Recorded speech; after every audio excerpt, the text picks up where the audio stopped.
In your book is a list of the most commonly tested autosomal dominant diseases. As a review, these are diseases that affect every generation, and an affected person always has an affected parent. I'll go through the key points for each one. In your book is a list of the most commonly tested autosomal dominant diseases. As a review, these are diseases that affect every generation, and an affected person always has an affected parent. I'll go through the key points for each one. We'll start with achondroplasia. So what is achondroplasia? It's a failure to convert cartilage into bone, especially in the long bones like in your arms and legs. So what's this going to look like in a patient? Short limb dwarfism. Males with achondroplasia typically grow to be about 4 feet 4 inches, whereas women only grow to be about 4 foot 1. Their torsos will be about normal size, but their heads are large, since their foreheads tend to be larger. This is a pretty rare disease with an incidence of only about 1 in 20,000 births. Alright, so what gene would you expect to be mutated in someone with achondroplasia? This would be the gene FGFR3, or fibroblast growth factor receptor 3. The protein encoded by this gene sits in the cell membrane and is activated by growth factors, causing it to send a signal inside the cell. There are 2 different mutations in this gene which together account for about 99% of all cases of achondroplasia. So this gene is the only cause you need to worry about. Let's take a step back and talk about bone growth. Do you remember the 2 types of bone growth? That would be endochondral ossification and intermembranous ossification. So what's the difference between these 2? Well, endochondral ossification is used for long bone growth. Basically, you have cartilage at the end of the long bone, which is the right side of this picture, and then bone, which is the green stuff over on the left. And in the middle you have the growth plate. As the long bones get longer, cartilage is converted into bone. In intramembranous ossification, osteoblasts lay down osteoid material to grow the bone. There's no cartilage involved, and this is used for bones like the skull or the pelvis. So let's double check your molecular biology here. What type of collagen makes up 90% of the mass of osteoid? That would be type 1 collagen. And what cellular organelle do osteoblasts need to make all this type 1 collagen? That would be the Golgi, since they're exporting lots of protein, and the Golgi is involved in transport. And you can see the Golgi as this lighter area here near the nucleus. The defect in achondroplasia is endochondral ossification. So this is why you have short limbs but relatively normal size of other bones. Autosomal dominant polycystic kidney disease, or ADPKD, results in bilateral enlargement of the kidneys with multiple cysts, as you can see in this image. Patients present with flank pain, hematuria, hypertension, and progressive renal failure. 90% of cases are due to a mutation in the gene PKD1, and this is also associated with polycystic liver disease, Barry aneurysms, and mitral valve prolapse. You can remember that this gene is found in chromosome 16 because there are 16 letters in the words polycystic kidney. Familial adenomatous polyposis is a condition in which the colon becomes covered with hundreds or thousands of adenomatous polyps, like the ones you can see here. Do you remember what adenomatous means? That refers to a benign epithelial tumor that arises from a gland. This occurs after puberty, which is common with many autosomal dominant diseases, and they almost always progress to colon cancer by age 40, if they're not resected. This disease is caused by deletion or mutation in the APC gene, which is on chromosome 5, which you can remember because there are 5 letters in the word polyp. The APC gene is part of the Wnt signaling pathway, which you'll learn more about in the reproduction lectures, and this mutation basically simulates constitutively active Wnt signaling, so it's kind of like the unusual growth years because the cells think that they're still in a developing embryo. Gardner syndrome, which is described in the GI chapter, is also caused by a mutation in the APC gene, but can be distinguished from familial adenomatous polyposis by the presence of osteomas, or bony growths, on the mandible or the skull. Familial hypercholesterolemia results in elevated LDL due to a defective or absent LDL receptor. Not having a functional LDL receptor prevents you from removing LDL from the blood, which means you end up with more LDL stuck in the blood. Since it's dominant, Heterozygous individuals are affected, with a prevalence of about 1 in 500 individuals. And they often have a total serum cholesterol of over 300 milligrams per deciliter. Do you remember what normal cholesterol levels are?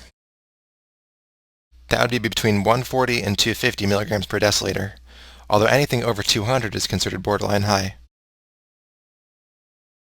Homozygotes are very rare, but they have a much more severe form of this disease, with cholesterol levels often over 700 milligrams per deciliter.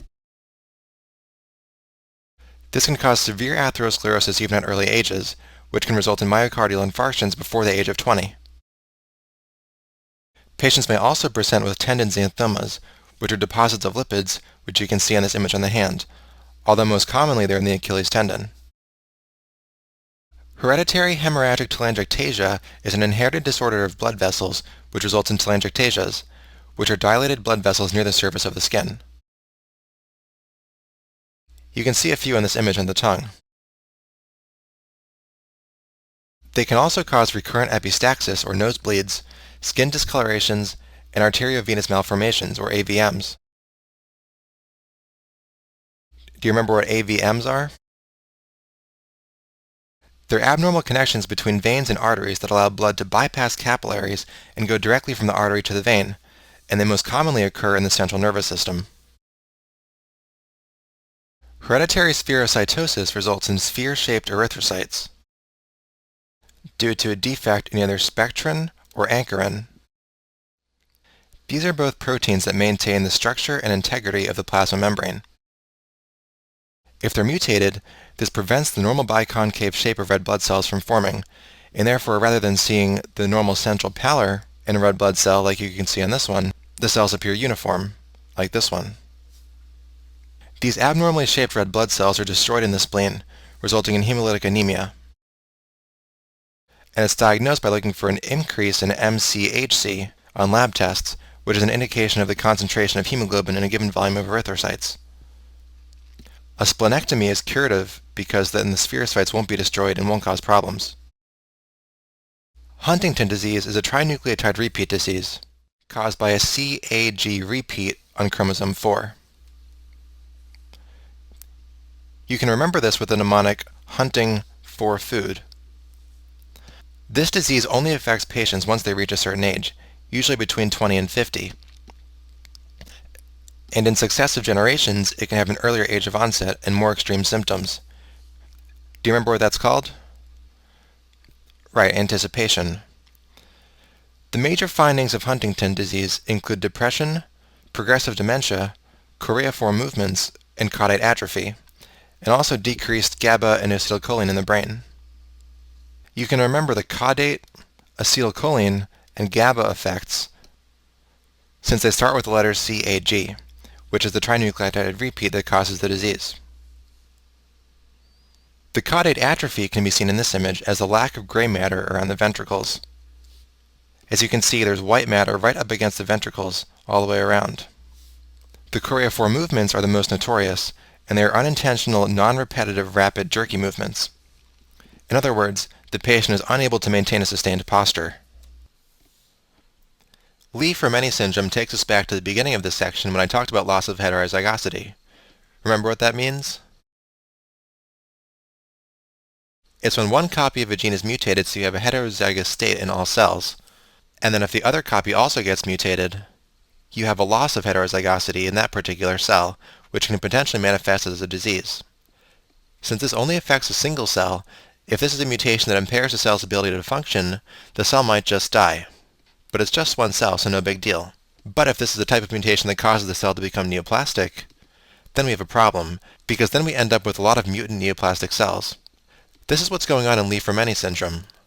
If someone has only one functional copy of the p53 protein, which is encoded by the gene TP53, then it's inevitable that at some point one of the trillions of cells in the body will get a mutation in the other copy, which can lead to cancer.